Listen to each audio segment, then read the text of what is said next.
નમસ્કાર દર્શક મિત્રો, આપ જોઈ રહ્યા છો આજકા ભારત ન્યૂઝ। વિસનગર નગરપાલિકાની ઘોર બેદરકારી આવી સામે। વિસનગર નગરપાલિકાના તંત્ર કેટલું નબળું છે તે અહીંયા સાબિત થાય છે। આમ લોકોનું કામ તો થતું નથી, પરંતુ હવે તો સરકારી જગ્યાઓમાં પણ કોઈ પણ જાતનું સફાઈ કામ કરવામાં આવતું નથી, જેનો કારણે નગરપાલિકાના ચીફ ઓફિસરને વિસનગર સબ જેલમાંથી જેલરશ્રીએ તેમને પણ નગરપાલિકા ચીફ ઓફિસરને લેખિતમાં અરજી કરવાનો વારો આવ્યો છે। વાત જેમ એમ છે કે નગરપાલિકામાં આવેલી સબ જેલ જેની આગળના ભાગમાં ગટર અને અન્ય ચીજ વસ્તુઓ કચરો જોવા મળ્યો છે, જેના કારણે જેલના જેલરશ્રીએ વિસનગર નગરપાલિકાને લેખિતમાં અરજી આપવાનો વારો આવ્યો છે।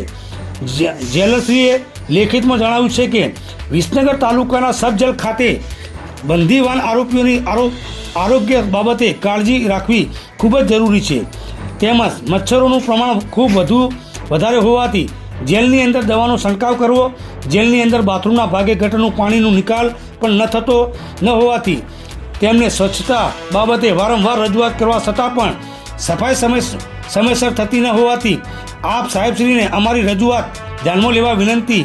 આ રીતે સબ જેલ અધિકારીશ્રીએ વિસનગર નગરપાલિકાને પત્ર લખ્યો છે, જેની નકલ રવાના મહેસાણા જેલ, અમદાવાદ જિલ્લાના ઇન્સ્પેક્ટર જનરલ કચેરી અમદાવાદ મોકલવામાં આવી છે।